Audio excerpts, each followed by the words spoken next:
Good morning everyone. ಇವತ್ತಿನ topic ಏನಪ್ಪ ಅಂದರೆ ಟ್ಯಾಕ್ಸ್. ಇದರಲ್ಲಿ 2 ಟೈಪ್ಸ್ ಇದೆ.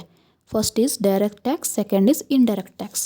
Direct tax it is nothing but income tax. ಇದರ ಪ್ರಕಾರ ಒಬ್ಬ ವ್ಯಕ್ತಿಯ ಸೋರ್ಸಸ್ ಆಫ್ ಇನ್ಕಮ್ಗಳು ಯಾವ್ಯಾವು ಅಂತ ತಿಳ್ಕೊಳ್ಳೋಣ. ಇನ್ಕಮ್ ಟ್ಯಾಕ್ಸ್ ಪ್ರಕಾರ 5 ಟೈಪ್ಸ್ ಆಫ್ ಇನ್ಕಮ್ ಇದೆ. ಅವುಗಳು ಯಾವ್ಯಾವು ಅಂದರೆ first is HUF, Hindu undivided family. Second, income from business or profession. Third, income from salary. Fourth, income from capital gain. Fifth, other income. ಈ ಮೇಲ್ಗಡೆ ಇರೋ 5 ವಿಧಗಳ ಎಲ್ಲ ಇನ್ಕಮ್ಗಳನ್ನು ಆ್ಯಡ್ ಮಾಡಿ ಟೋಟಲ್ ಇನ್ಕಮನ್ನು ಕಂಡುಹಿಡಿಬೇಕು.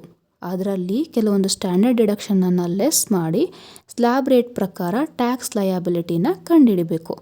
ಮುಂದಿನ ವಿಡಿಯೋದಲ್ಲಿ ಈ ವರ್ಷದ ಸ್ಲ್ಯಾಬ್ ರೇಟ್ ಬಗ್ಗೆ ಮತ್ತು ಈ ಸೋರ್ಸಸ್ ಆಫ್ ಇನ್ಕಮ್ಗಳ ಬಗ್ಗೆ ಇನ್ನೂ ಡೆಪ್ತ್ ಆಗಿ ಡಿಸ್ಕಸ್ ಮಾಡೋಣ. ಈ ವಿಡಿಯೋ ನಿಮಗೆ ಯೂಸ್ಫುಲ್ ಅನಿಸಿದರೆ ಸಬ್ಸ್ಕ್ರೈಬ್ ಆಗಿ, ಲೈಕ್ ಮಾಡಿ, ಶೇರ್ ಮಾಡಿ. Thanks for watching.